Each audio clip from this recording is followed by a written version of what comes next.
Sorry, had to just do a LinkedIn screen grab there. Because if you don't put it on social media, it doesn't exist. Okay, well, it's 2:01. It's question and answer. If people don't get here, they don't get here. If you're new for some reason, I don't think any of you are new. If you're new for some reason, this is Silicon Dojo, authoritative, gatekeeperless, free the end user, hands-on technology education that empowers you to do whatever the fuck it is that you want to do. Basically, the idea here is, oh my golly, what if we believed in the intrinsic value of our fellow human beings and fundamentally felt that empowering the people around us would actually end up making our lives better? That's the idea. That is the concept with Silicon Dojo. So we do tech education here. So we have we have upcoming classes. We do Zoom classes. I've been very busy. That's why I've been doing question and answer sessions lately. We'll have more Zoom classes in the future. That is going to be coming up. Old sessions, old Zoom classes are here on silicondojo.com. We have the self-study program. So we have 340 people in the Python introduction series. We have 40 people in the Bottle web app series. I am also creating a sequel series right now. I've got 5 people in it already. Anyways, that should be finished next week. Next week is only a week away. Anyways, it's got to be done by next week because I'm going to leave town for about a month. So if it's not done by next week, I have bigger problems.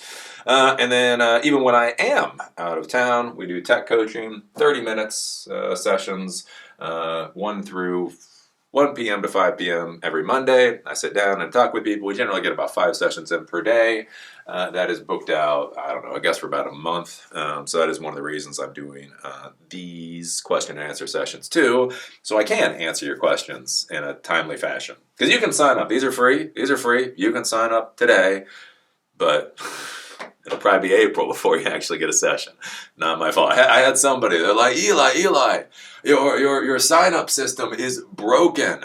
I can't sign up. And I was like, no, it's not broken. It's just booked out a really damn long time. Anyways, that's how it goes. If you do support what we do, or what I do, there is a donor box link up here. This is all crowdfunded. Again, YouTube does not pay me very much money anymore. YouTube used to pay me. Don't pay me anymore. Or they don't pay me much. They do pay me some. So there's a donor box link. If you click on the donor box link, you'll come here. If you throw in a monthly amount, again, $5 a month, but if enough people do that, that is something I can budget off of. Again, if you find this valuable and you're able to, please throw some money in. If one of those things are not true, whatever. You do you. You do you. And yeah, so that is the spiel. If you have what the fuck? Oh, see, people just gotta be assholes.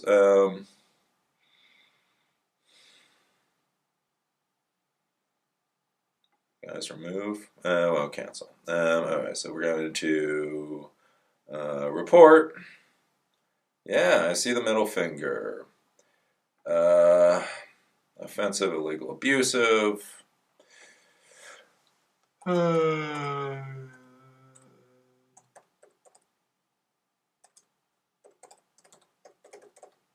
They don't make this easy to report people. Alright, done.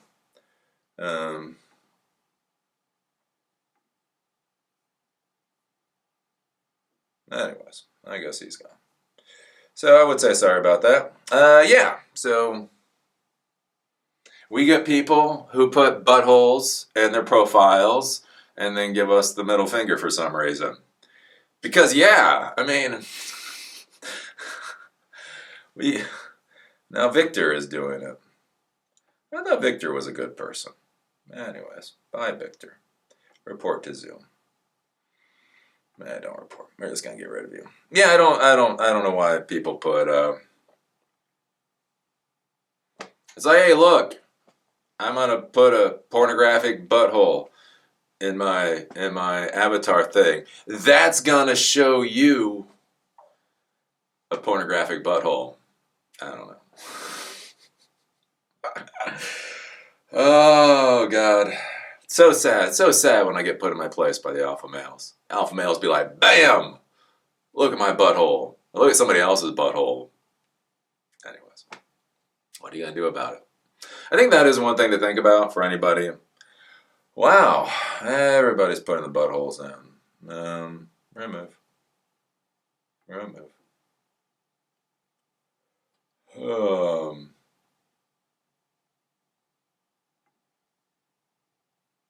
Are we just gonna keep getting buttholes? How many buttholes do we have in here? Buttholes and middle fingers. So that's interesting. So apparently, that person came in with like 3 accounts just to show us somebody else's butthole and give me the middle finger. For some reason. Any more buttholes? If you're gonna put some more buttholes there, can we just run through this? Can we just run through the butthole in this? Done with buttholes. Oh, Brenna Kelvin. Do you think Brenna Kelvin is going to give us a butthole? See, that's the problem we get to at this point, right? So now Brenna Kelvin's going to come in. Are we going to get a butthole from Brenna Kelvin? Hey, Brenna Kelvin. If you're not going to show us a butthole, that's cool. Don't show us your butthole. Don't show us your butthole or anybody else's butthole. If you're sitting here going, why the hell did he pick me out to ask about buttholes? This isn't a sexual thing. Oh, there we go. Brenna Kelvin putting up some buttholes. Anyways, so yeah, I guess this is what we're going to be dealing with today. Yes, report to Zoom. Oh, offensive, illegal, abusive.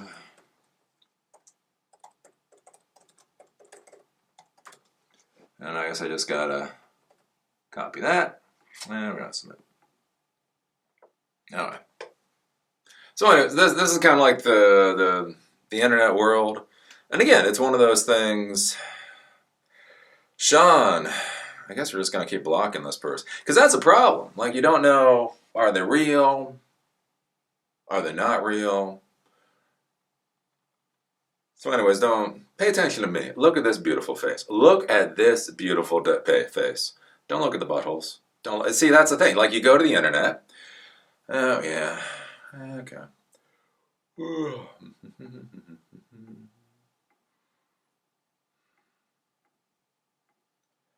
Anyways, we're just not going to let anybody in for a couple minutes. We got like 8 people here. 8 people's fine with me. Anyways, so yeah, that's one thing to think about with the internet is, that's what you get. That's what you get. That's the internet. The other thing to be thinking about too is, any system that you create, it's very important to understand, right? Any system that you create is going to have vulnerabilities. Right? So I got my criminal justice degree way back when. I went through crime prevention, a whole bunch of practical things with security and all that kind of stuff. And one of the interesting things one of my professors brought up was that the most secure airplane in the world is the one that doesn't leave the hangar. Not even the one that doesn't leave the ground, but the one that doesn't leave the hangar. Because you can have an airplane that taxis across the ground, and it can smack into something, or something can smack into it, and a whole bunch of people can die. So if you really want a secure airplane, you buy your airplane, you shove it in a hangar, you lock the door, and you walk the hell away. And you will have the world's most secure airplane. The issue is that with that secure airplane, it's basically worthless. You just bought an airplane you can't use, right? By doing anything, there's vulnerability. There is risk of butthole. And so that's one of the things, again, you just got to have to figure out in life. Again, like I say with Silicon Dojo, I try to keep this authorityless. I try to keep this open. Again, any authority figure is going to make a mistake. Again, when we think about authority figures and we think about Klan members or whatever people and that they're racist or whatever and horrible. But you don't think about just the average person that's just kind of tired. Just kind of tired. It's been a long day. They're cranky. And they say no. And why do they really say no? They say no because they've been given the ability to say no. We fund systems to refuse resources to people in need. And so when you do that, right, a lot of people who need help are going to get told no. And so if you create an open system, the issue is it's so open, you might get buttholes. And that's the thing. That's reality. That's how the world is. Michael Burdenson. I bet we're going to get a butthole here. Maybe get a butthole. So anyways, anybody else with a question? Anybody else with a question? Raise your hand. So what you do here is, what is it? You react, you raise your hand. You raise your hand. I ask you to unmute yourself. You unmute yourself. You ask your question, and then we go. And then we go about our day. So we've got no questions here. We got no comments in the chat. Come on, people, get your questions in before Michael brings the butthole. Who has a question today? Nick, that is not how you ask a question. Vladimir did it right. Look at Vlad. Vlad did it right. Vlad raised it in the participant thing. That's how you do it. Actually, where are you at, Vlad? Vlad, what's up? Hey, everybody. Hey, Eli. My question is about the SQL queries. And, well, first and foremost, could you explain how the app is routed through the DNS server? Because I was trying to understand how the app is routed, and it's still a little difficult. So could you elaborate on that? And then my second question was about the SQL query related to filtering out the content. Okay. Well, that's probably a follow-up to the first question. All right. So I'll hit the first one. So as far as SQLite is concerned, so again, we've been doing this SQL class for anybody who doesn't know. Again, it should fully drop next week. So when you deal with so structured query language, SQL, is the database language. It's an ISO standard created in 1987, I believe. And so lots of database systems use SQL, structured query language. So MariaDB, MySQL, Postgres, MS SQL, a whole ton of them do, right? So anyways, so SQL is just like a language, kind of like HTML is a language, it's a standardized language. So then you can use a database server in order to actually create the database itself. And that's MariaDB, MySQL, SQLite, that type of deal. So when you're dealing with MySQL,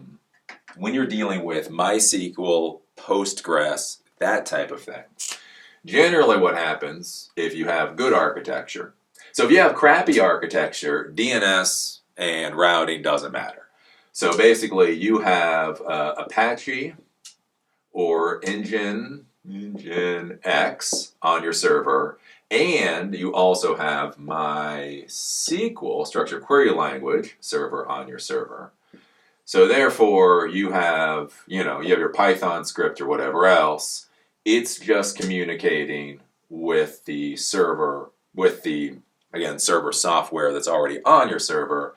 So therefore there is no route. There's no TCP/IP routing at all. There is simply just a connection to the server, and you do your SQL commands, your SQL statements. When you're building this out in the real world, again, MySQL, MariaDB, Postgres, blah, blah, blah, what you really should do is you should have your web server here, and then essentially your relational database server here. Your relational database server, it's going to have an IP address, 192.168.55.4. The server is going to be on a TCP port. So we talk about TCP ports, transmission control protocol ports. So it'd be like 192.168.55.4 colon whatever the hell the port number is. I do not know it off the top of my head, so let's say 1200. So basically, if you have your script on your web server, it would need to point to 192.168.55.4, TCP port 1200. The firewall on your SQL server needs to allow traffic from your web server. So your web server is 192.168.55.20. So it needs to allow port 1200 traffic from 192.168.55.20 in order to be able to do the communication. And then that's where it would be separated, and that's where you would have routing. Now it's important, you talked about DNS, right? So DNS, all that is fully qualified domain name resolution. So either a host or an IP, a host or Yeah, it's host name. So basically, you could do something like mysql.silicondojo.com.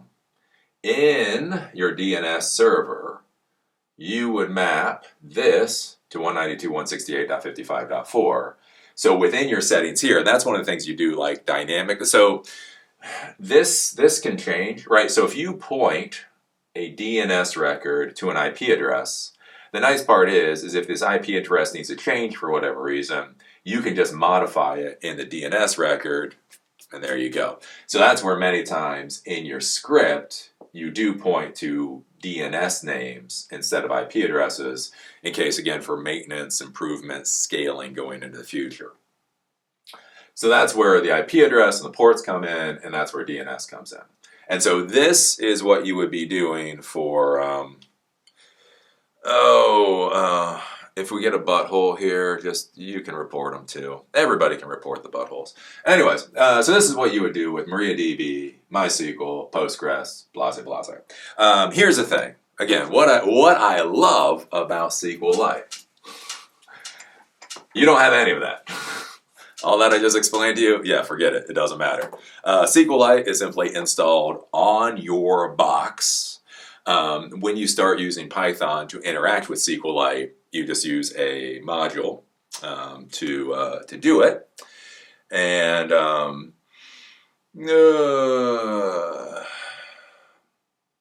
sorry, butthole here.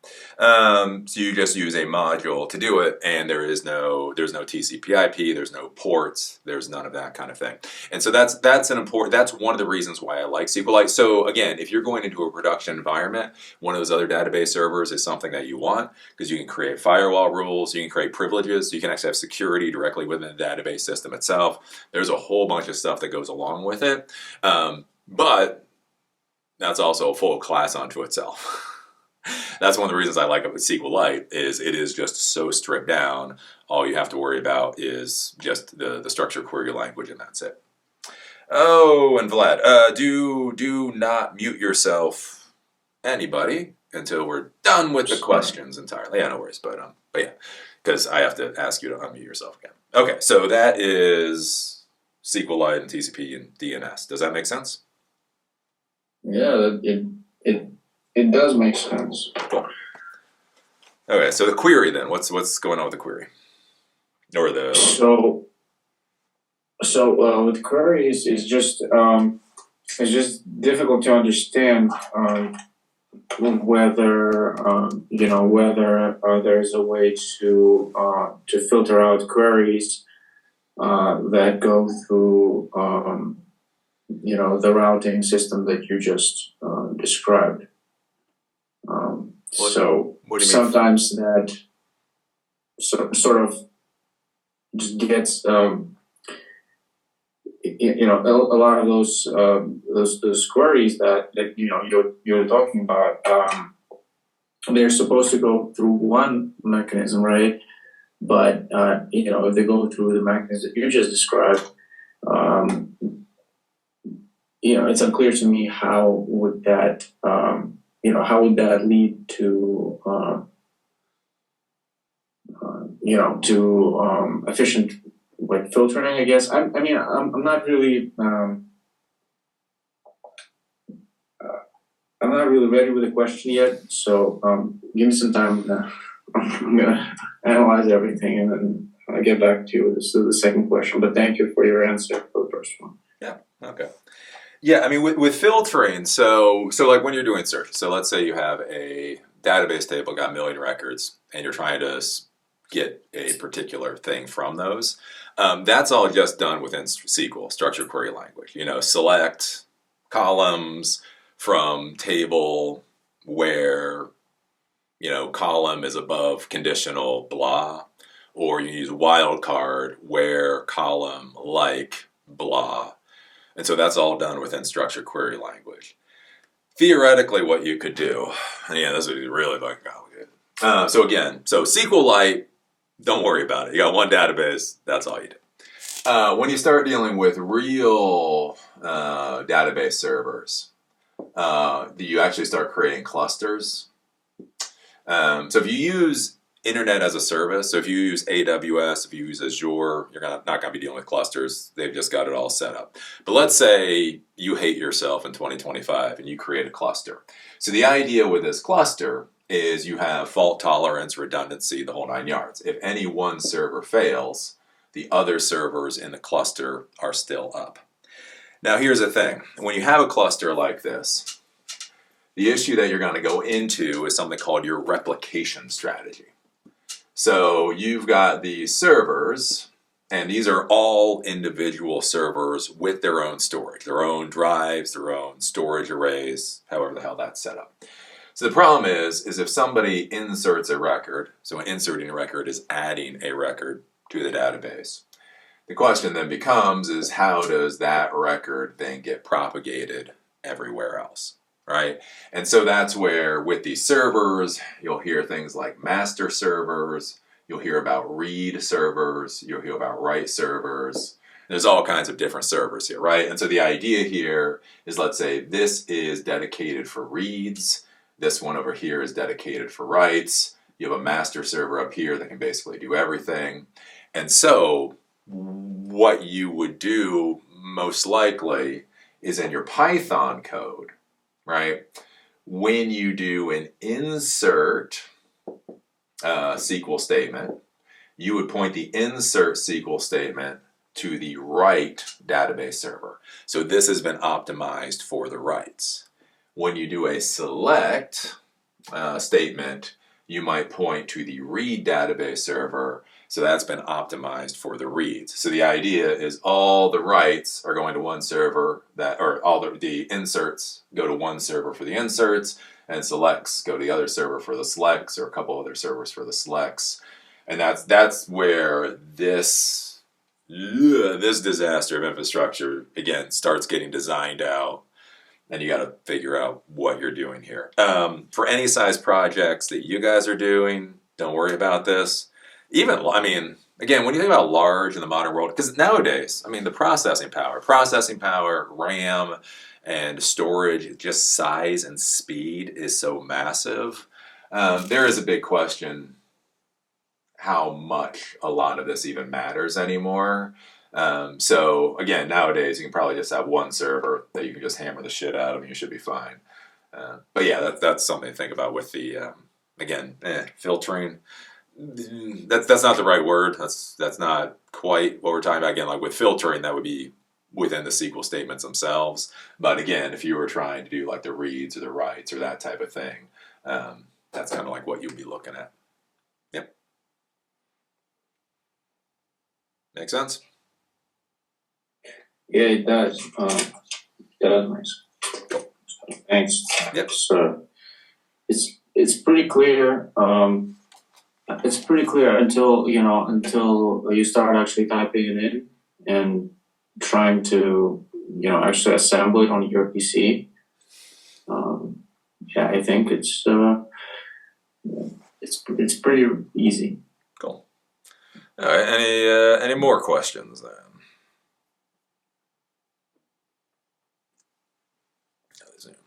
Okay, Nick, you figured out how to ask a question. There we go, Nick. What's up?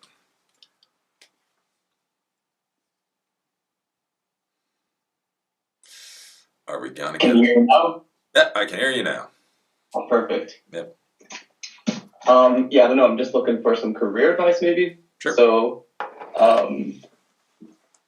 do you think it's like worth it more to, I don't know, start my own business, try to get, I don't know, side gigs on top of a primary job, or should I just like focus on my primary job and try to get into something like banking to max out my salary? I don't. Tell me about yourself. What is your situation? So what are you looking at? What's your life like? So like, yeah, I would say I'm not a beginner anymore. I'm like a relatively established software developer, and I have had some of these like gigs on the side from my main job. And yeah, the problem is these are not so reliable. Like, you have people come to you, tell you that they have an idea, right? They want you to develop it. but yeah, they don't want to pay for it, right? So like these people are just here coming to waste my time, or I also have to put faith that their idea is eventually going to make money, right? Yep. So yeah, I don't know how could I find like reliable side gigs where people actually want to pay you rather than just some Joe Schmo coming up to you with this idea and yeah, you guys just wasting time together. Where in the world are you? The U.S. No, but like Chicago? Chicago. Oh, really? Oh, funny. Hey, I'm good there. Hey, look at that. Yeah, so if you're in Chicago, that shouldn't be horrible. Because like here in Nashville, it just sucks. The big thing, like if you want little side gigs that will probably be a little bit more reliable, is again, I tell everybody go to meetups, go to tech events. There's a lot of startup companies out there. There's a lot of tech businesses out there that need one-off jobs. I got a buddy of mine a gig doing Python development, and he makes like $450, $500 a month for doing some very fucking minor edits to shit most of the time. Just because there's a company, they happen to have this Python application, they need it to be maintained, so they came to him. He was like, "This is how much I cost," and they're like, "Sure, whatever," right? And so yeah, so the thing is, like, I would go to, like, again, as I always say, tech events, go schmooze, talk with people. And then the big thing is, in order to get real clients, again, even like one-off side gig clients, is they got to drop the money first, right? So when you start talking to them, tell them like what your minimum deposit's going to be or what your minimum retainer is going to be. So a lot of people nowadays have gone with the whole retainer route. That seems to be an easier way to go. And so basically you just tell them, look, my retainer, I am $100 an hour, $200 an hour, whatever you would decide to charge. My retainer is $1,000 or $2,000, whatever you feel comfortable with, at least $1,000. And then say, so, okay, so I'm more than happy to sit down. We'll spend about an hour talking all this through. I can give you a proposal, what I think this is going to be. If you decide to go ahead, it will be this hourly rate. In order for me to do any work, it'll be $1,000 retainer. Basically, you run through the retainer until you get to the end, and then they have to top up that retainer. And that's a way that you can get real solid people, and it doesn't get so wonky. It's basically the retainer route. Yeah, whether you should be an entrepreneur or whether you should stay in your tech company, really has a lot to do with you. One of the things about entrepreneurs nobody talks about is basically the best entrepreneurs are the worst employees. If you are such an abjectly shit employee that nobody wants to hire you, you might be a good entrepreneur. You might also not be, right? Like, if you're good at being an employee, especially in the tech world right now in 2025, and you're making a decent amount of money, like everybody fucking agrees over a beer, you would do much better to throw 15% or 20% of your income into an S&P 500 index fund. Like that will beat 90% of the entrepreneurs fucking year in, year out. And so that's what you got to think about, like with entrepreneurship is, like why like intrinsically, like why do you want to be an entrepreneur?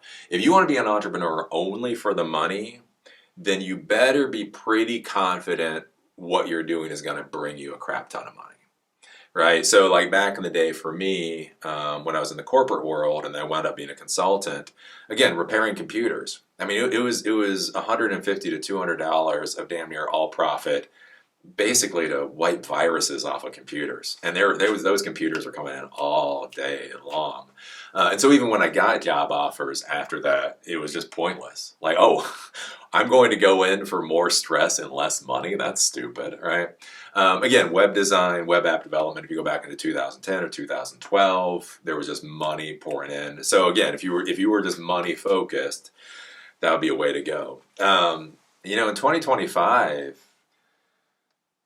you can make a crap ton of money. Don't get me wrong. You make a crap ton of money in the tech world as an entrepreneur. But there's a hell of a lot more question about what exactly it is that you're going to be selling. So I'd be cautious on that. If you don't have a passion for it, it's not really passion. If you don't, right? If you don't have that, what the fuck?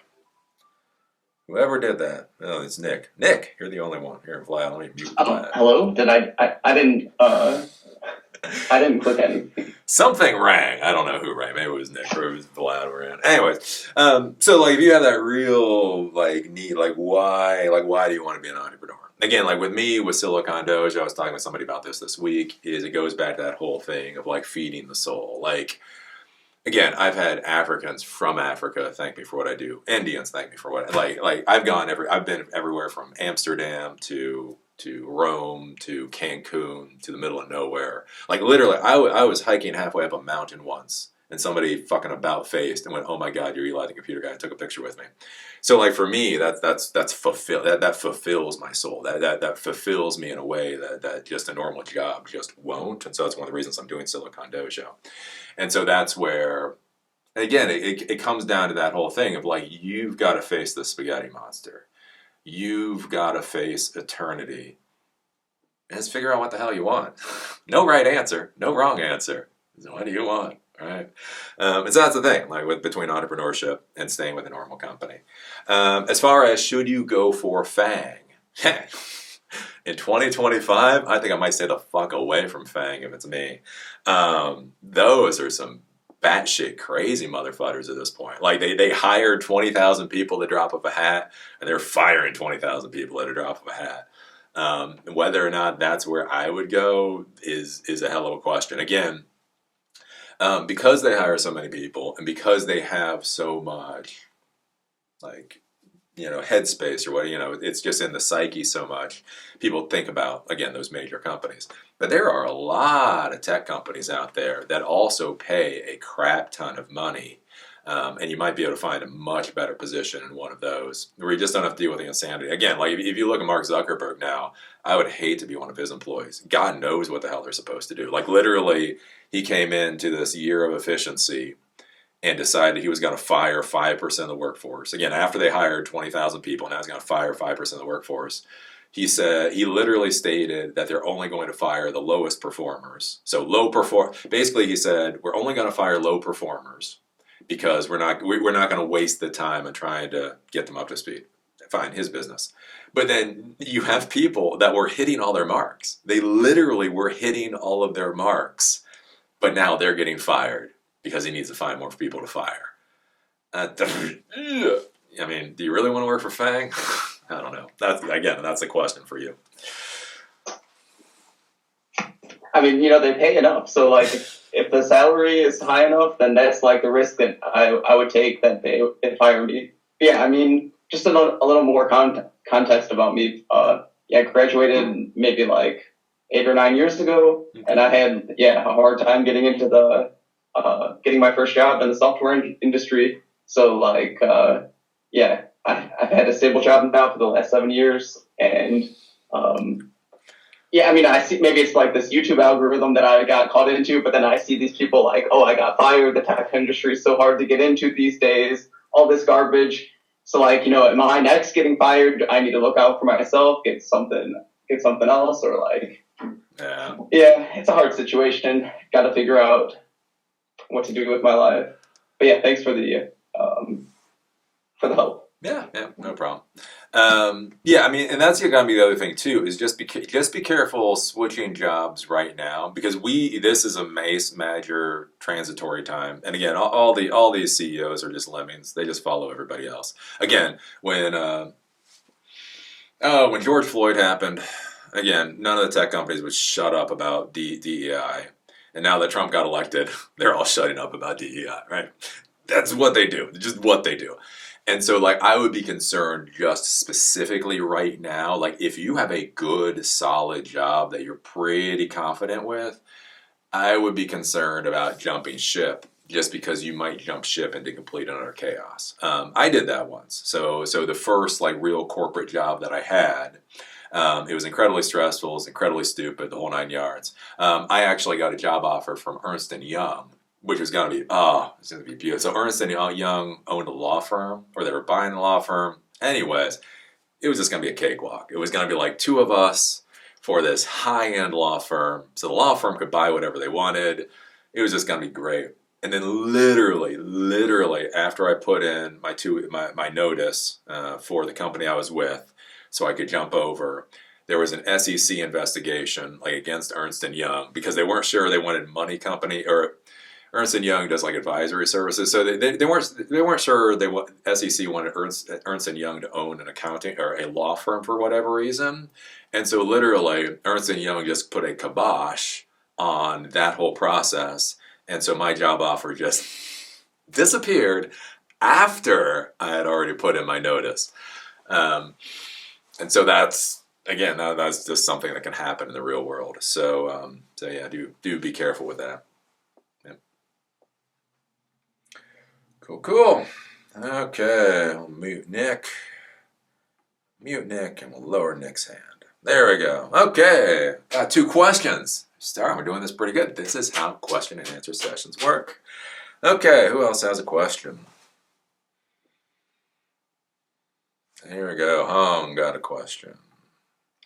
Hong, what's up? Hello. Yeah. Can you hear me? Yep, can hear you. Yeah. Thanks. I just come back from Cambodia and just looking again and what the geography of the job is a bit vast. The United States are very big and the company or tax companies seem to be all over the place and they're hiring from all over the place. So how do you meet? I mean, Asheville got its thing, and Spartanburg got its thing, Greenville, whatever. Yeah. And it's just strange that when I was hired to work for Charlotte, and then my team come from all over the U.S. I think one is in Alaska or something, and it's so. Again, about the job, how do they, with all the return to office thing, and I don't know how to phrase my question, but I think you can understand it. There's a lot of jobs that are supposed to be in California, and then they're supposed to be in Texas. My father told me that I should try to get a job in Texas when he had the Trump announcement, but I told him I'm in South Carolina right now, and how to navigate this kind of geographic maze or something like that. I have no. It's still confusing about all of this because they don't really hire where I'm in for this job, but then they also say that they hire everywhere. Yeah. Well, I mean, one of the things you're going to have to deal with right now is just, like remote work seems to be waning.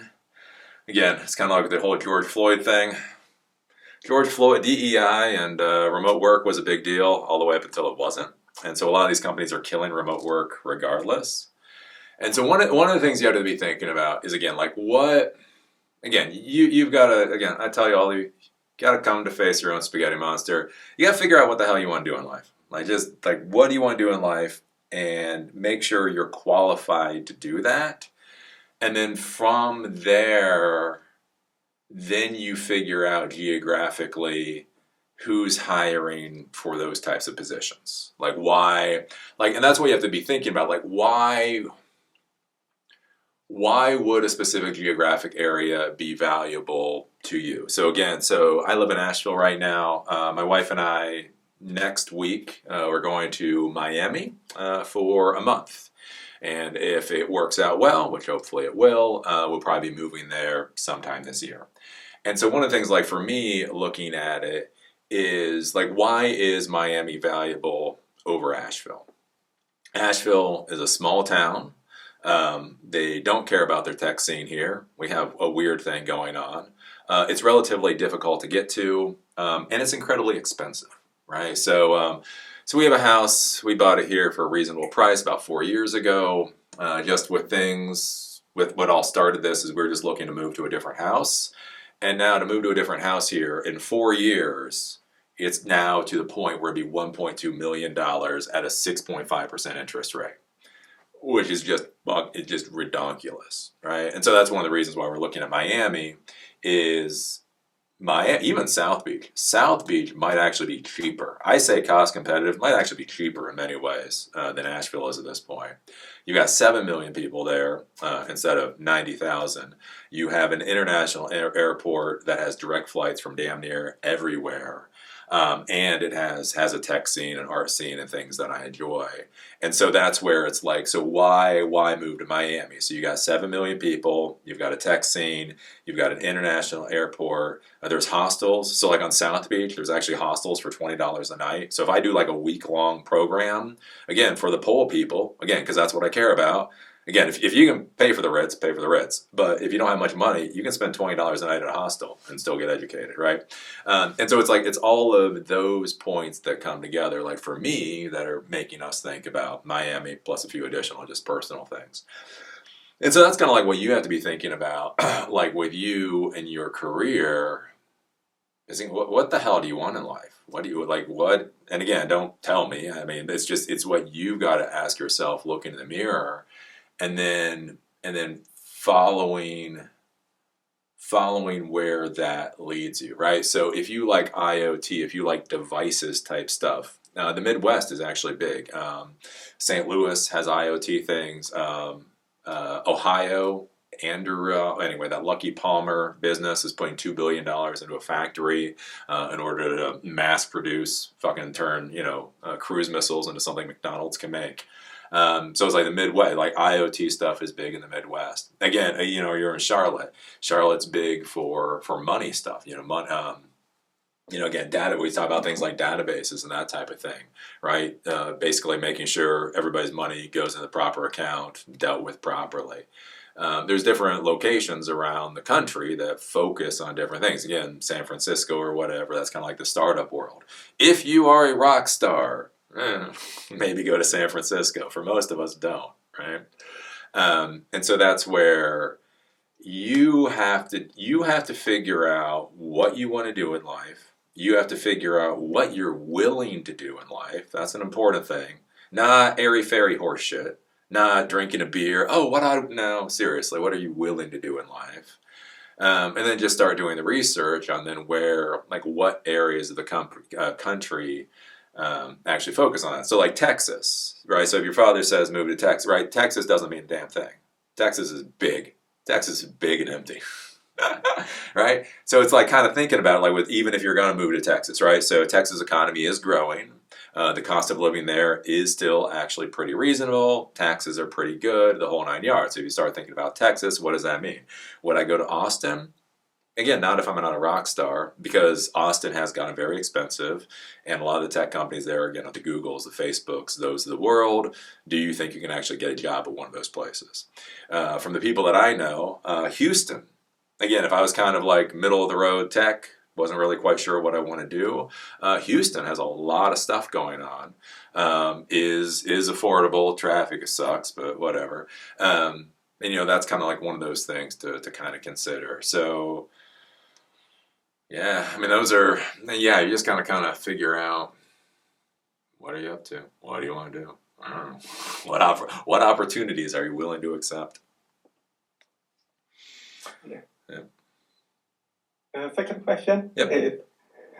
I think geography. I understand that I have to get the money for that first to be able to move around.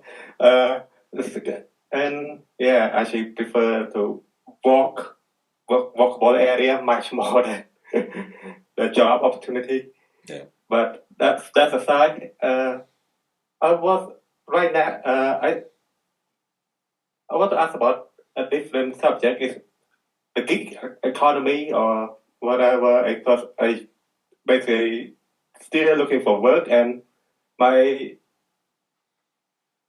I'm starting a Substack for just passion for what drywall I did last year, and I don't know whatever, just experimenting and all these things.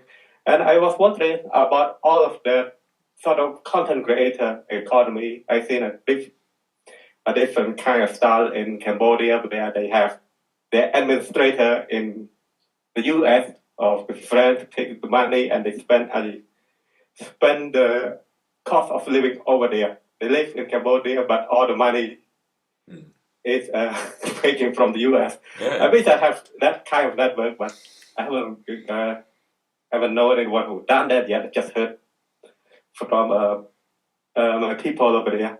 And how does it continue to grow? Because in your YouTube channel, you talk about how YouTube is making non-profit all for many years, and I think they kind of beat the content creator over there, but they kind of people still continue to go to YouTube because right now I don't need to have a budget for it. I don't need to have an employer or networking. I can just make some content and then hope 90% of time, 99.99% of time, it's not gonna be anything for most who not gonna get any view, but it's just something you can do for. Yeah, I mean, yeah. How does it continue to work? Well, I mean, in order to do so YouTube's hard. So Yeah. so one of the things is, I mean, you've got to be able to speak, or you've got to be able to create content that people are going to want to consume, right? And so again, a lot of my, I hate to say foreign, not American, not English speakers out there, again, it is a question mark because so much of the money comes from the United States. So I can look at a breakdown for my revenue between different countries.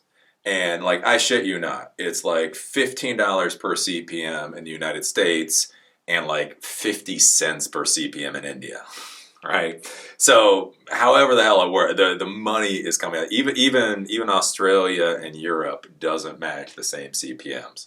So we'll make money, again, basically you got to hit the American audience. They say that with PewDiePie. He was very successful because since he spoke English, he did well in the United States, and because he was actually uploading from Europe, the algorithm promoted him essentially in both places, and that's one of the things that helped boost him. So you've got to be able to create content that people are going to want to consume. Again, like if you look at it, so I have a second channel called The Daily Blob, which is hot trash. Don't watch it. Don't even Google it. It's garbage. I just talk about crap off the top of my head. I make more money off of the Daily Blob at this point than I do the Eli the Computer Guy channel. That has 150,000 subscribers. The YouTube channel has 1.1 million. The other one has 1.1 million. And the reality is just because in this period of time, people would rather hear about screaming about something stupid than actually getting educated, actually being empowered. And so that's where like you'd have to figure out, like if you were doing content, how do you get the boobs in it? How do you get the boobs? Do you got good boobs?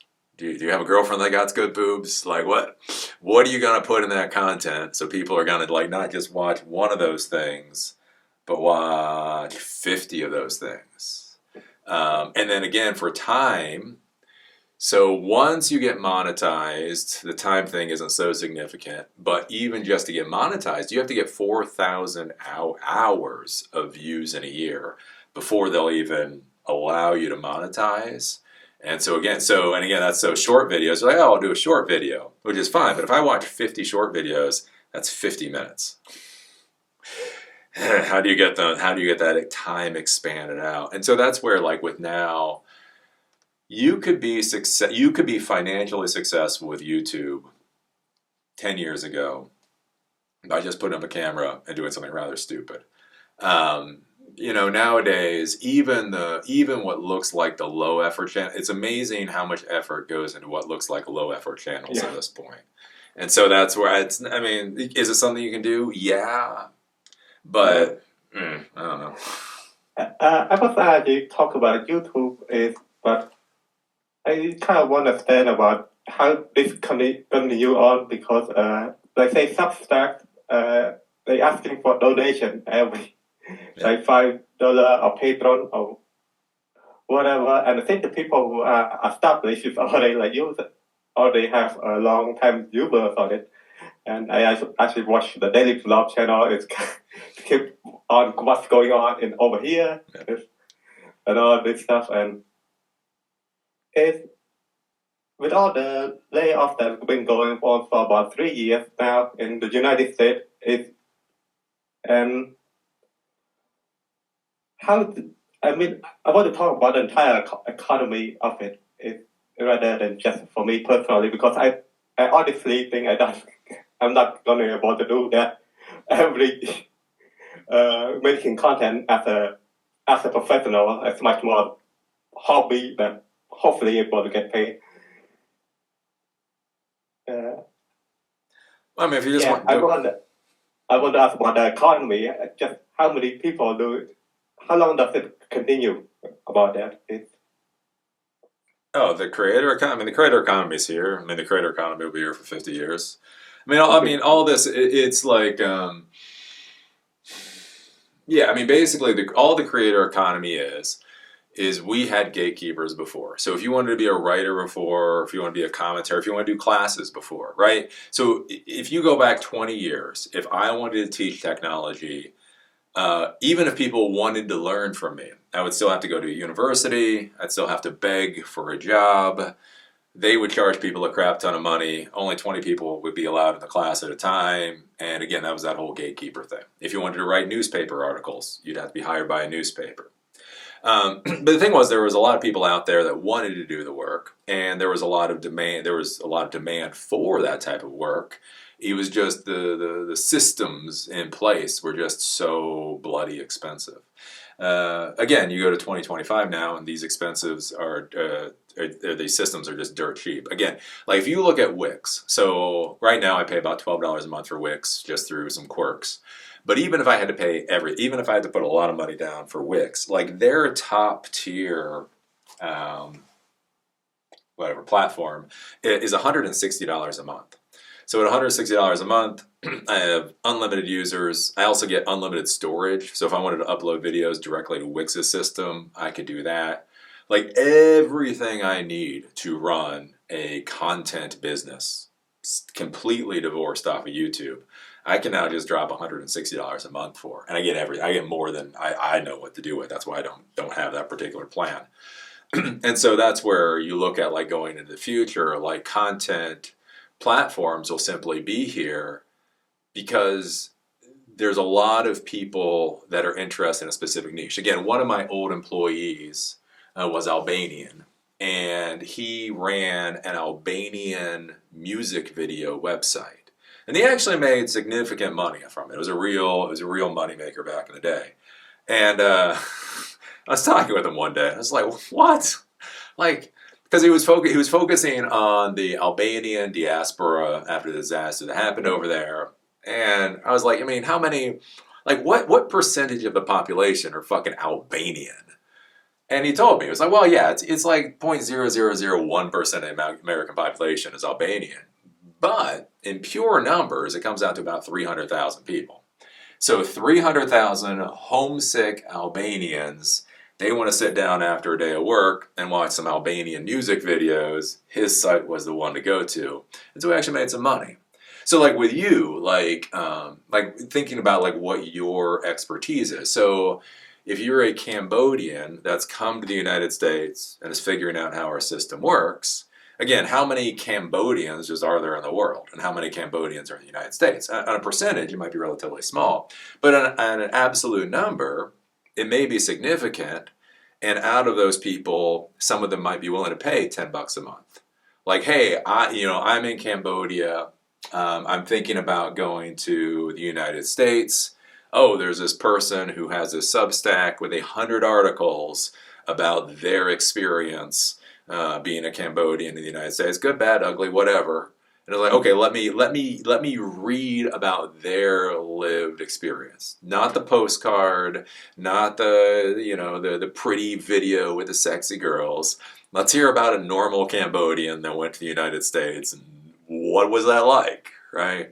And so that's the value proposition. Like no book publisher would publish that book. Because again, in order to edit a book and create the book and publish the book, that costs so much money, right? That costs $50,000. I mean, how many people are probably going to buy that? You don't know. So they're not going to invest $50,000, but you can invest $5 a month in a Substack and it might actually work out. So that's what you got to be thinking about, like with the creator economy, is like what niche can you go for that, again, may not be like internet size, may not be millions of people size, but actually is significant enough that if enough people drop $10 for you every month, that would be an income. Okay, thanks. Hopefully that makes something, but right now I just bought personal stuff. No. Okay. Yeah. Cool. Okay. Mute home. There we go. We got some technical questions today. Got some business questions today.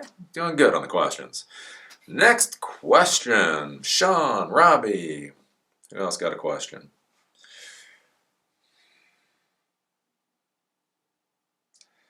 Not gonna dance for you. Not gonna dance. Okay. Anybody got questions? If you don't got questions, I'm gonna go take a nap. It is Valentine's Day. My wife wants Eli time. Please ask questions. Please ask questions. No, that's me. I like being with my wife.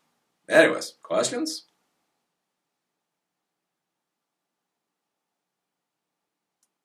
Anybody awake? Oh, there we go. Got two people put questions up. Okay. Oh, what's going on? Hey, hear me? Yep, I can hear you. Yep.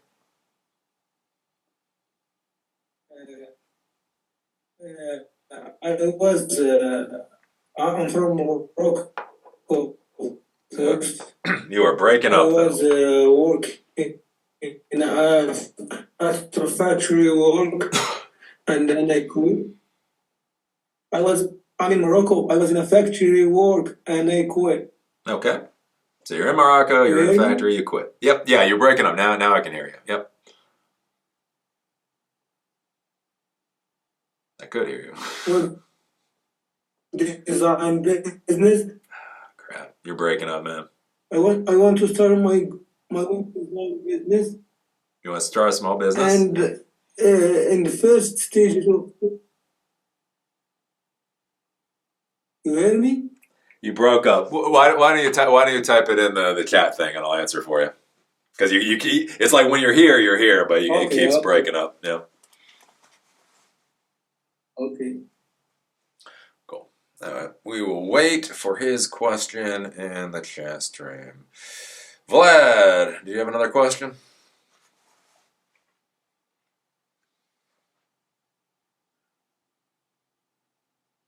Yeah, I had a question about. I think it's already been covered, so.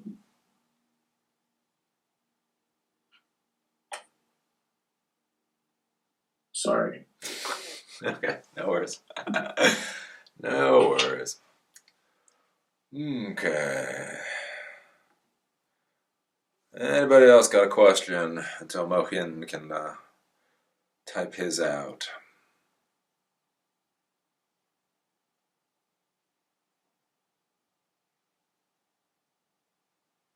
Yeah, this is why I tell everybody to have like when you do the 30-minute thing with me, I tell you to literally write down the questions beforehand. So you come right in, straight to asking questions. Sean, got a question? Robbie? Okay, Robbie. What is the state of the computer repair business? Do you see them coming back? Hell no. Or is it too much of a time commitment for too little returns? I think my local shop went the MSP, monthly service contract route. Yeah, no, I can't imagine computer repair is ever going to come back. It's kind of like, Eli, in 2025, what about VCR repair? It's like, yeah, I guess there's probably some VCRs in the world that need to get repaired, but I wouldn't start a business on it. So, basically the computer repair business was great back in the day. Computers were essentially purchased. They didn't have enough hardware in them. So you could buy a stick of RAM for $15. You upsold it for $50 for the stick, and then another $50 just to put it into the socket. So you're walking away with $85 for about 5 minutes worth of work. And again, I know that sounds like, oh, but you know, when you got expenses and you got employees and you got taxes to pay, that's not actually as good as it sounds. Again, you know, viruses. I'm not saying the viruses don't exist anymore, but they're not like they were back in the mid 2000s. And people just don't want to spend a lot of money repairing computers anymore. New computers are relatively inexpensive. So yeah, I mean, going the computer repair route, I just can't imagine it. I mean, you even hear this from Lewis. Depending on the day, Lewis is very weird. One minute, Lewis is saying like fixing apples is a great business. The next day, he says it's a complete trash business. I don't know. I don't do it. But even with him, right? So you're talking about $3,000 computers, where if you know what you're doing, again, you can solder and fix something within about an hour and make hundreds of dollars of profit. And he's talked about on his own channel where that's a difficult business to actually run. So yeah, I mean, I got a computer repair business. I mean, the last time I did any computer repair for pay was 2012. So 13 years ago. 13 years ago, I said, bugger, no, F this, and stopped. So in 2025, I just can't imagine the value almost anywhere with it. And that's the thing with the tech world. Times change, times move on. It's no big deal. It's just what happens with our profession. And so that's where I think, like, again, like web app development, going to companies and explain to them how you can create bespoke web apps. Again, with we have a class for Bottle right now in Silicon Dojo, but Django is a superior web app framework. But if you could show people how you can build web apps with Django, I do believe with Django you can get back to $1,000 an hour paid, like in your pocket. Because the great thing with coding, right, is you bill them for how long it would take to create, right? So in order to build this project, that will be 100 hours at $200 an hour, right? So whatever that is, that's $20,000.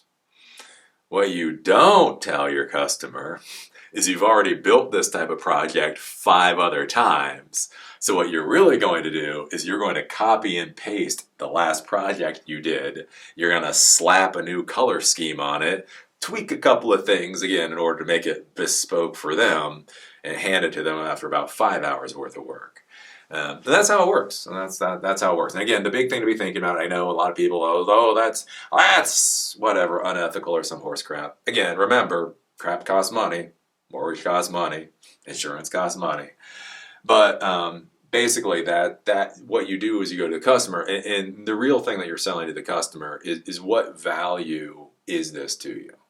Like, if you had this bespoke app, how would you be able to sell more products or sell products for less or whatever? Again, that's where I talk about years ago. I created a piece of software. So I had a client of mine, and they wanted to be able to auto schedule students. So they wanted to slap student names into basically an Excel spreadsheet. And then they had boys and they had girls and they had different ages, and they just want to be able to auto-populate basically a schedule, right? Anyways, I spent time building it. It was ugly. It was horrible. It was god-awful. I felt bad. I felt bad handing this damn thing to the customer, but it did do what it was supposed to do, and so I billed. It was like $2,000 or something, and I felt bad. I was like, I'm sorry, but if you want this, it is going to cost you $2,000 because I built it. I felt like shit handing that thing over. Until she looked at it, she started playing with it, and she was like, Eli, this replaces a full-time job. I was like, what? She had an employee. She paid $35,000. So this was, again, 15 years ago. She spent $35,000 a year on this full-time employee, basically to figure out scheduling. And my $2,000 piece of garbage software eliminated that position. And so that's the kind of thing you got to be thinking about with sound, and that's why you can make that $1,000 an hour, right? You're like, oh, Eli, I'm gonna create the scheduling app, right? I spend 10 hours doing it. You charge them $20,000 for it. And you're like, oh, I'm so nefarious, I'm not ethical or whatever else. And then you realize that is going to replace an employee that costs 35 grand a year that they would be paying infinitum. So $20,000 is actually going to save them $150,000. And that's when you start realizing how kind of like the financial components of all this work. And so, yeah, that's why I cannot imagine doing computer repair in 2025. Seems like an absolute misery. Let's see. Sean Thaw says, I'm in a noisy location. I wanted to know, what's your advice on systems admin? I'm picking up some interest on cybersecurity lately and software development. You got to know it. What are my thoughts? Learn. No downside to that. I don't know anybody who is like, crap, I wasted my time learning Linux. One of the big arguments I make nowadays is, especially in this current job market, is you should be a full stack developer. You may focus on specific layers of the stack, which is completely understandable, but you should be a full stack. You should be able to build and deploy something, right? Because again, remember, people want to pay for solutions. They don't want to pay for a front end. They don't want to pay for a database. They want to pay for a solution. They want to pay for something that replaces a $35,000 a year employee. That's what they want, right?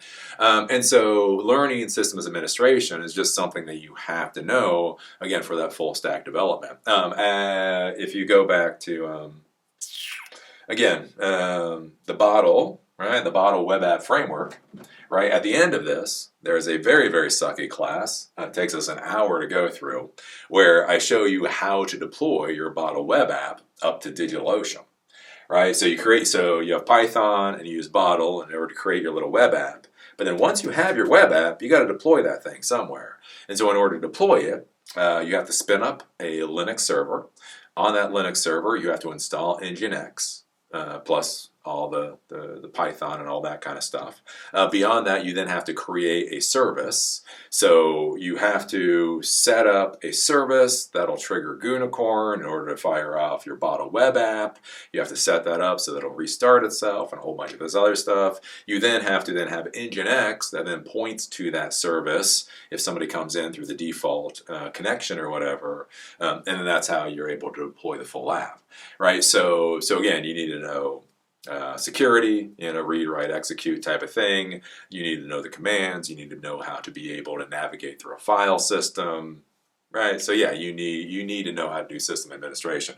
Again, in the Windows world, if you're going to deal with the Windows stack, understanding how the Windows environment works is a very valuable thing. So yeah, I cannot imagine a downside to understanding system administration. And I'd actually argue nowadays, you basically have to know it. Again, there's it's kind of like administration through code they have nowadays.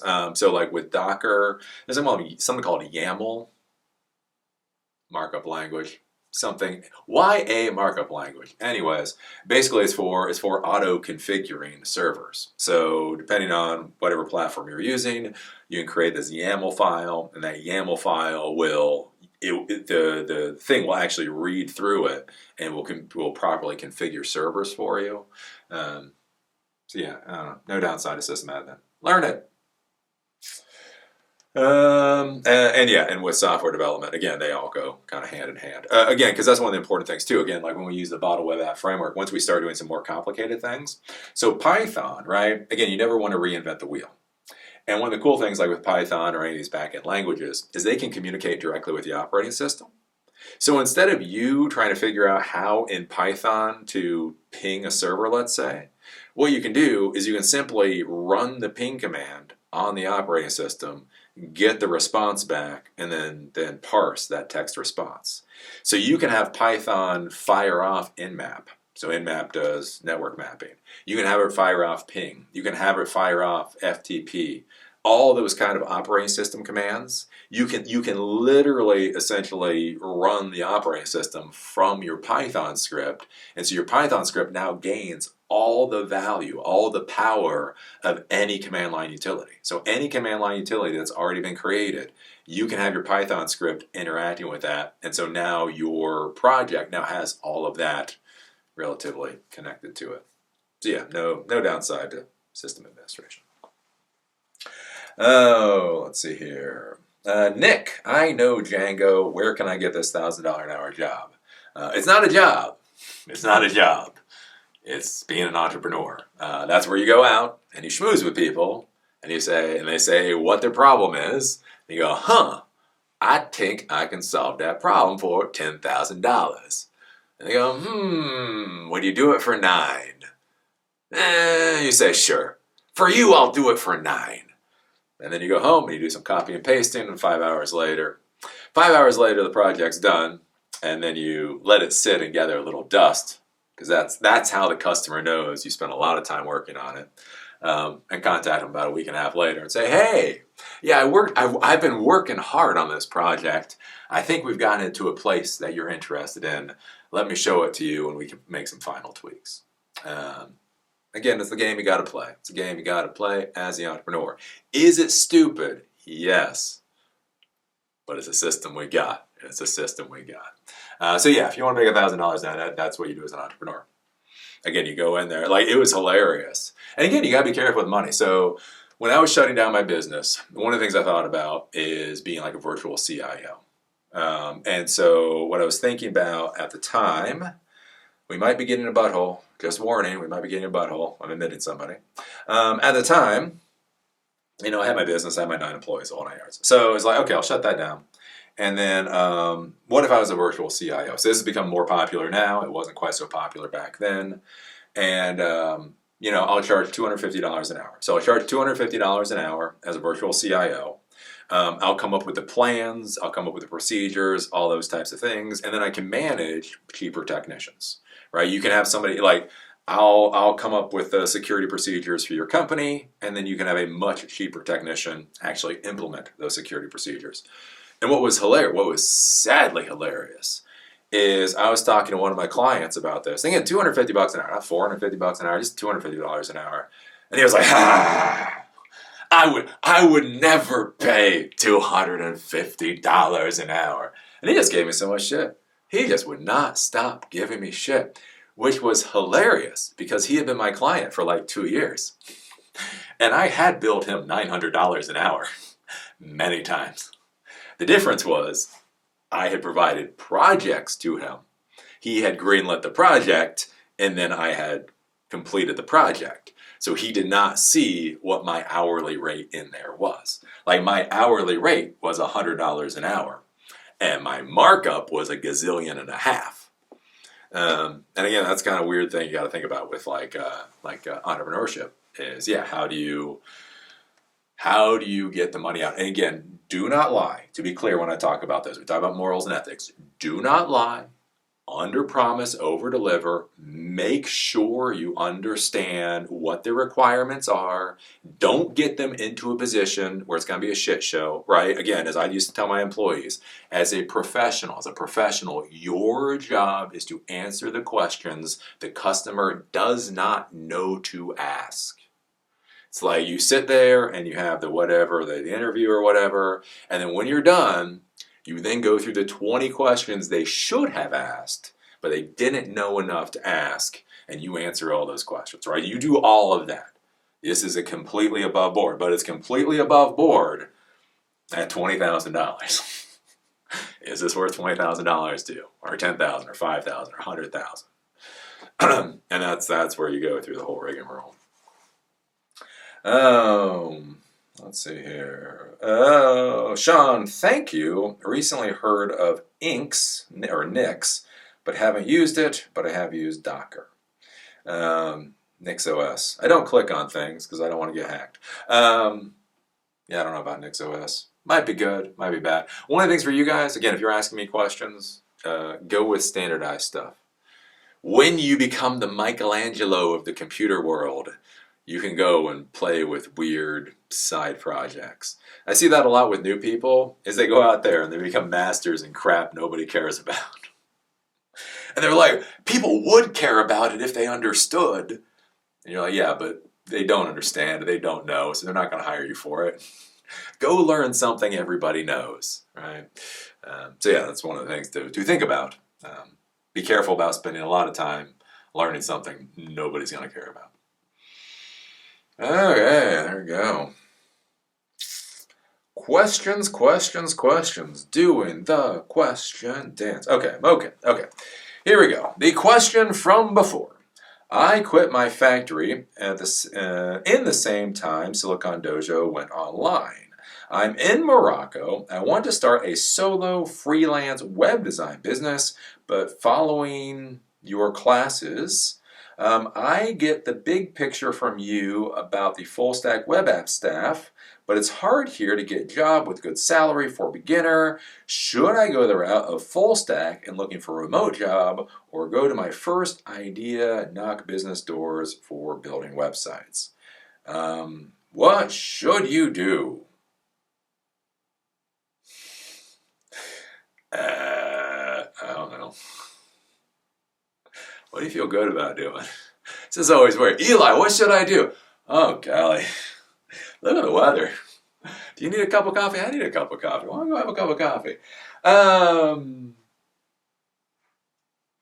I have no idea how the economy of Morocco works. Again, one of the things I talk about non-Americans. I need to say that. Non-Americans. You're not foreign. You're local to wherever you're at. I'm foreign to you. To non-Americans, the way you look at our medical system and the way you look at our gun laws is how I look at your economy. Believe me, I look at a lot of people's economy and I'm just like, I don't know how you all feed each other. I just don't get how that crap works.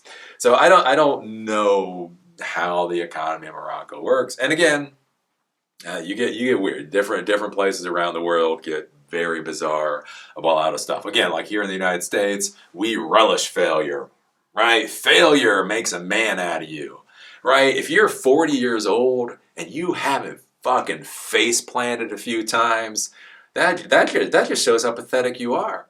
Oh my God, you mean you're 40 and you've never face planted? Damn, I guess you ain't a man, are you?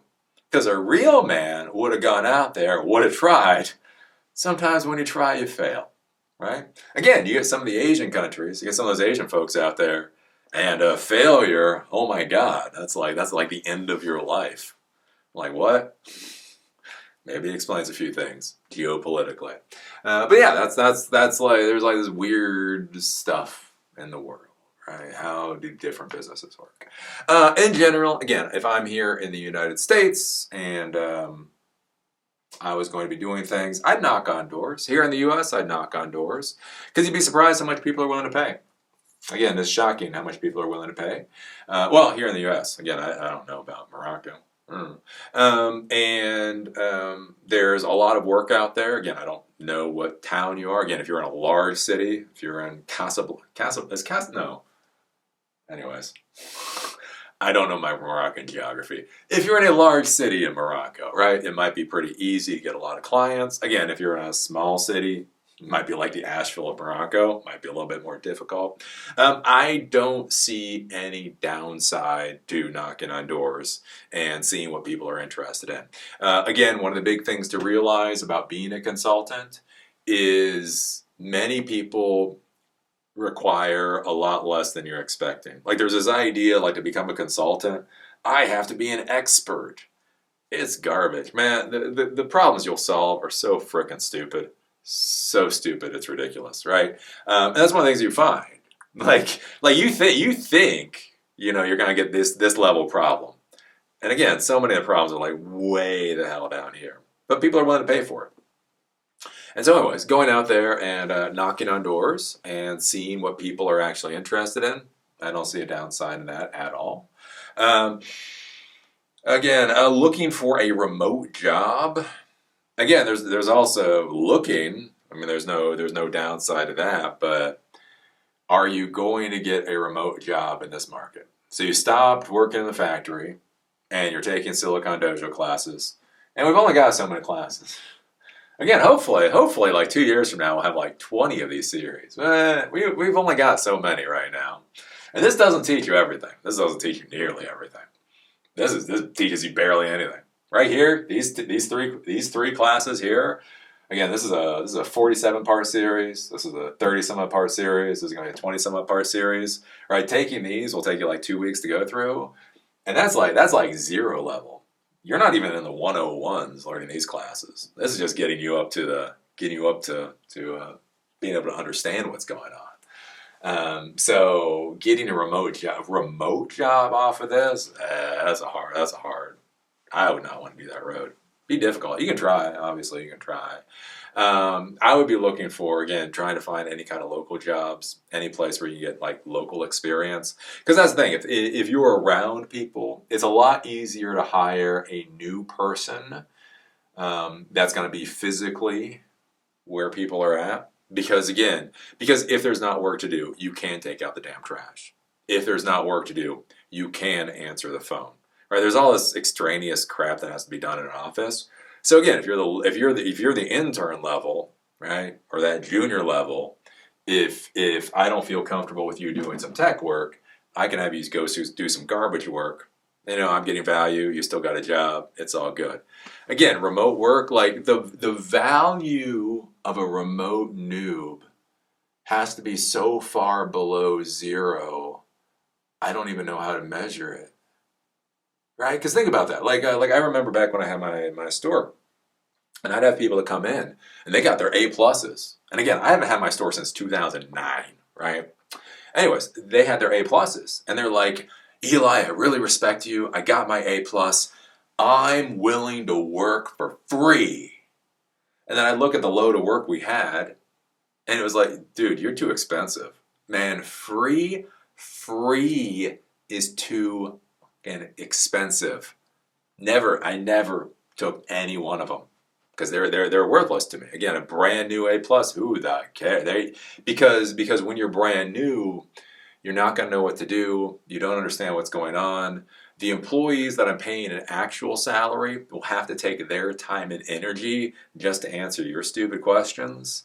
That's not going to work out very well. And so imagine that, like in a physical environment, in an environment where we're fixing computers and slapping in RAM chips and doing that type of thing, realize then a certified A plus willing to work for free was too expensive.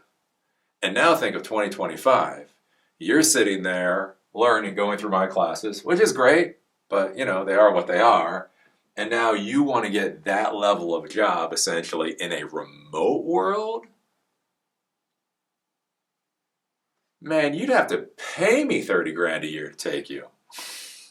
You'd have to pay me so much money just to take you. So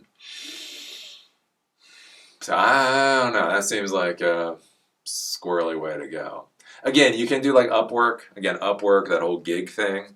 Go in there, find little jobs that you think you can do, and then start building up your resume from there. That might work for you.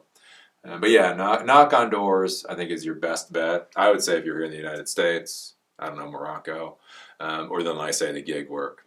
Remote work, again, you might get it.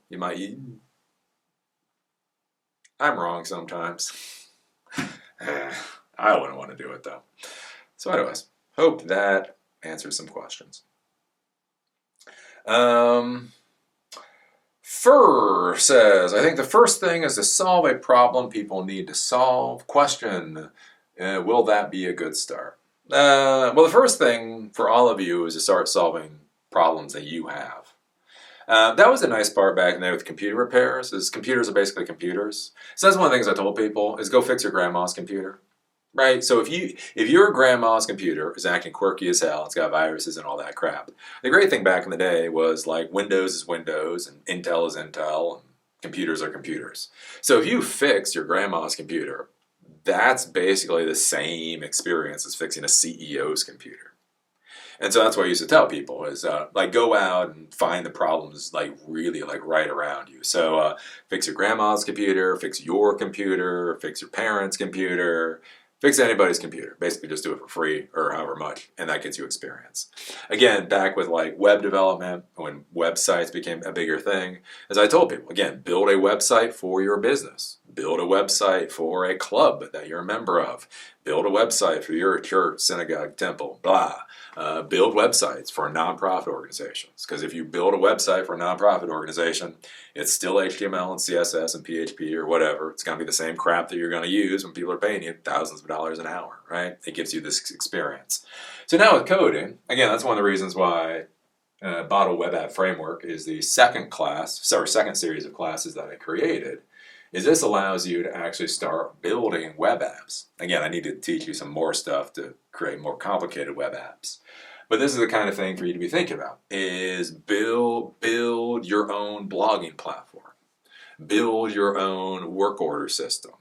Build your own. So I had that lab back in the day. I need to clean it up and put it on Silicon Dojo. Build a chore system for your house. So like, it's my wife and I, right? There's chores that have to be done. We have 3 bathrooms to clean. We have this to do. We have the other thing to do. So create a web app that allows you to have multiple users, that tracks when a chore has been completed, and then give yourself a time range for when it should be completed again.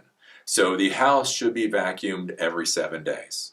So when somebody says, I vacuumed the house, it then resets the timer for vacuuming the house. 7 days from now, it'll go to the top of the list, right? And then maybe do a point thing. Like if you've got kids or you are a kid, do a point thing. Like vacuuming the whole house is worth 1 point. Taking the garbage out is worth half a point or something like that. And then that gives you, like, that's the first kind of like, again, that work management system, right? So, okay, now you got mom in the house, dad in the house, and 2 kids in the house. So you have those accounts in the system. Then you have all the chores that need to be done with the time frames and point values and all that. And then you can see. So when Bobby says, I want to go to the movies on Friday night, and Susie says, I want to go to my friend's house on Friday night, you can say, well, Bobby earned 11 points this week, and Susie earned 10 points this week. Ergo, Bobby gets to do what he wants to do. Right? That's kind of like a work management system. And that's the kind of thing to start thinking about. Because again, like if you can build that looks a lot like a whole bunch of other stuff. Again, like when you actually look at web apps, when you look at most of these apps, they're pretty simple. Again, you got a couple of tables, you got a few tables, right, in your database system. You got a few forms, you got a few reports, and it's just different things. Again, like that kind of system is for chores, but you could change that to like a property management system.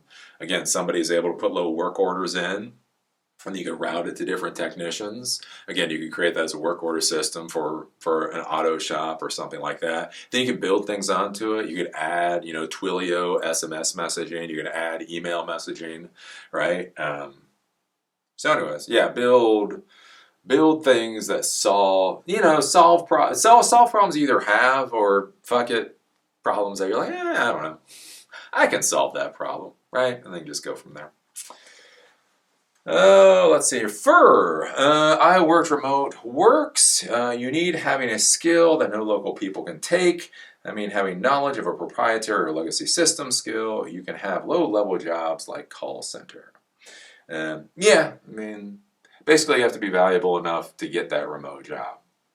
Again, whatever that value proposition is. Robbie, let's see here. Just found there's, quote, WebAssembly.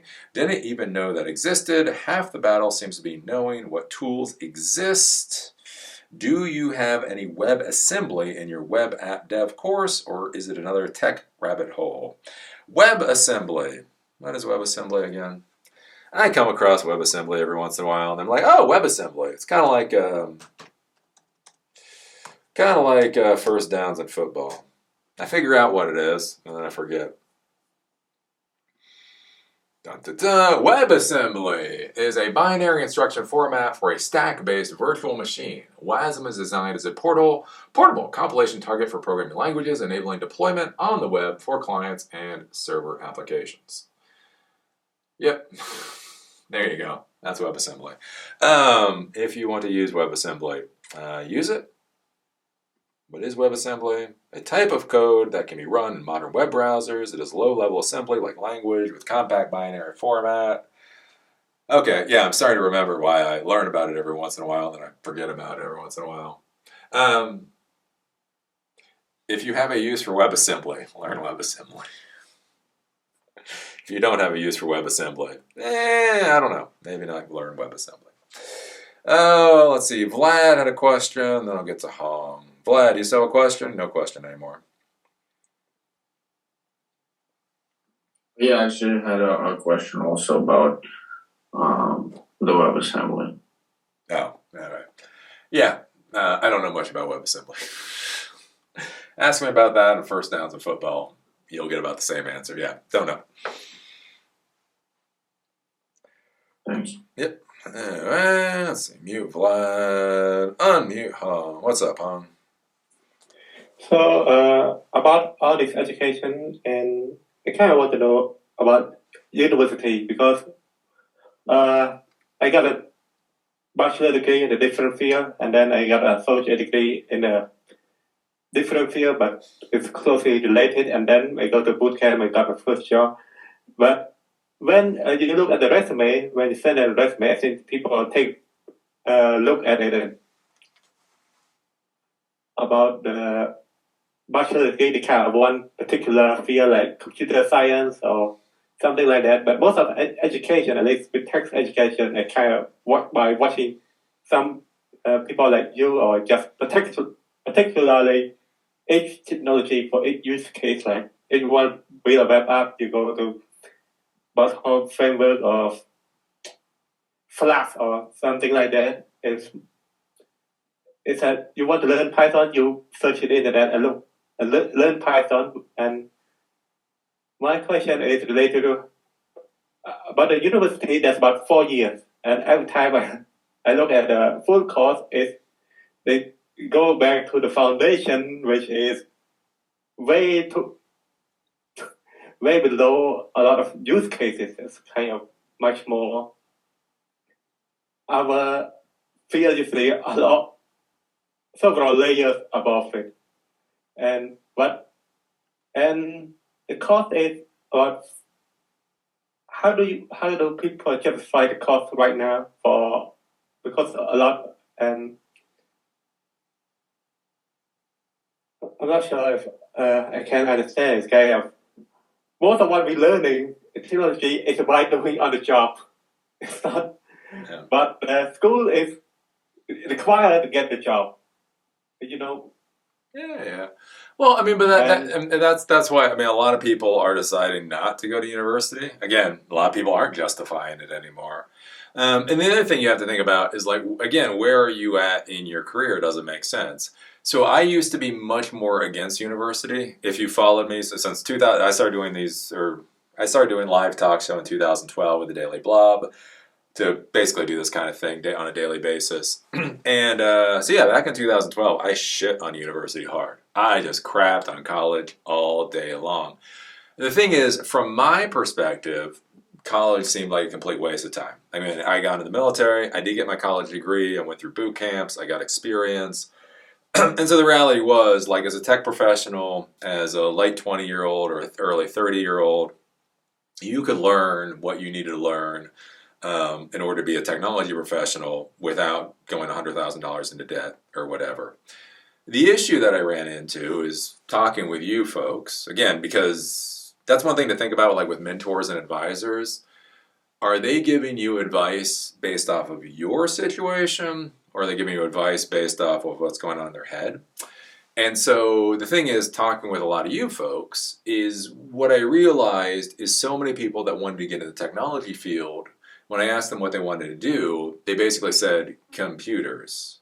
And they were pretty serious about that. They're like, Eli, yeah, I want to do like networking or programming or sysadmin. Database sounds good too. And you're like, what the fuck? That's not how this works.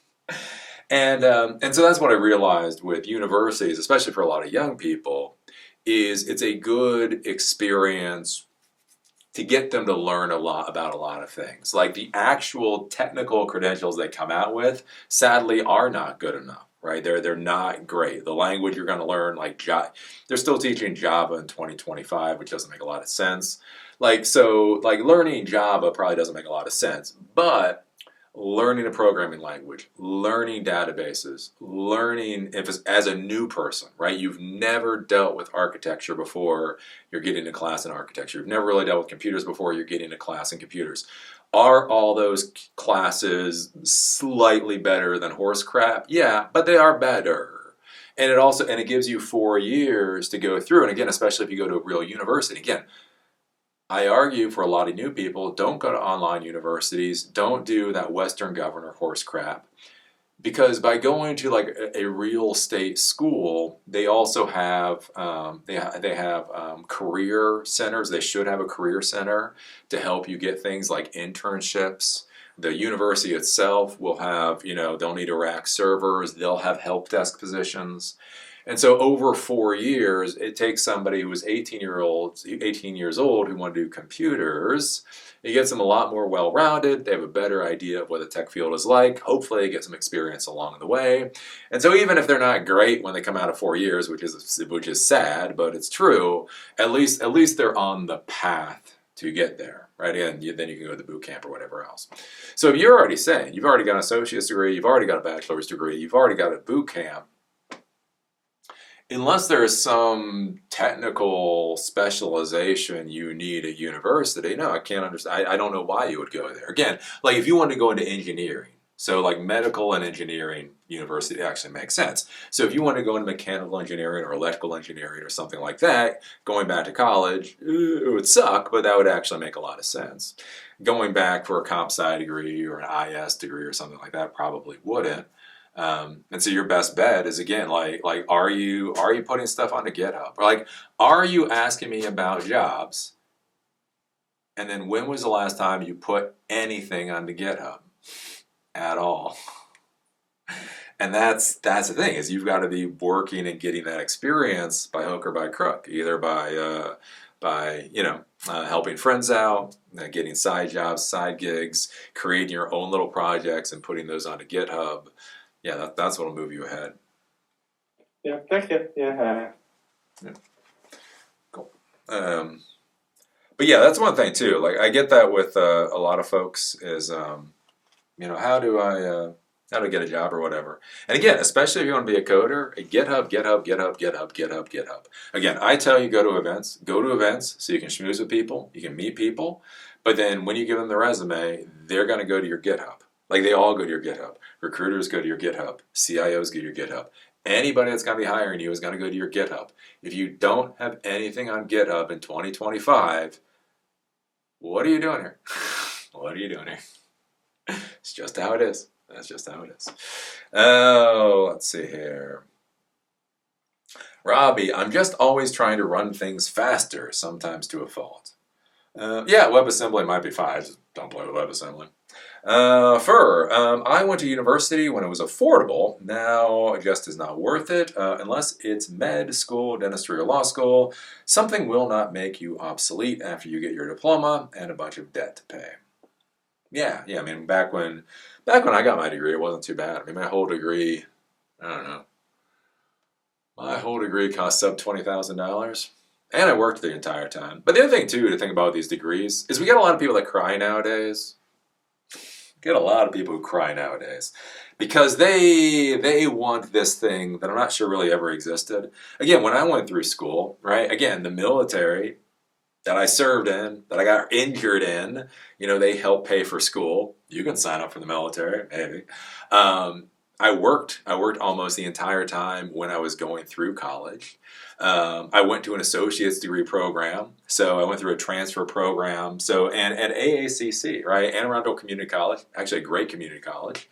But yeah, even now, even today, a full associate's degree from AACC only costs about $8,000. So it's $4,000 a year, right?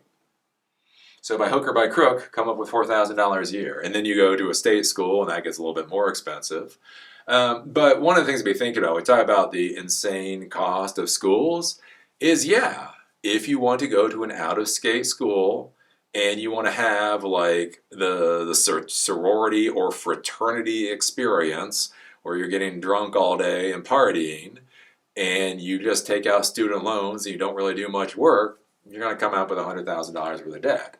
Again, if you work full-time or a lot while you're in school, if you budget, again, go to associate degree programs, that type of thing to get cheap credits, if you do things that way, even university nowadays, it's not as expensive. Again, it's a lot of people that go to very expensive universities to get degrees in basket weaving, and then they tell the welders, that the welders have to pay taxes to pay off the basket weaving degrees. You're like, might be a reason why the welders are getting pissed off. I'm just gonna put it out there. So there's a lot of options out there to think about. And again, military is real. I mean, National Guard in some places like Texas, if you sign up for the military, again, you're a National Guard, or if you're in the reserves, they pay for school. Right, they just pay for school outright in those particular states. So there are ways to get university paid for without that $100,000 debt. Again, it's just, are you willing to do that? Okay, we're at 3:40. I feel good. We've done an hour and 40. I'm feeling good now. So any final questions before I go off and spend a night with my wife for Valentine's Day? Final questions. The fuck? Who's calling me? Somebody's calling me. Anyways, questions. No questions? All right. We'll call it a day then. Hour 40 minutes, and we're done. So we'll have another one of these question and answer sessions next Friday, most likely. So we'll do this next Friday. And then we won't have any of these Zoom sessions for about a month. Again, I'm going down to Miami. I'll be on South Beach for a month.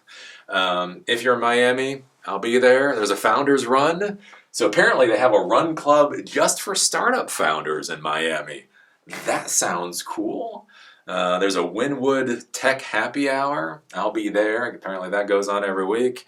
So I will be all over the tech and startup scene for Miami for about a month.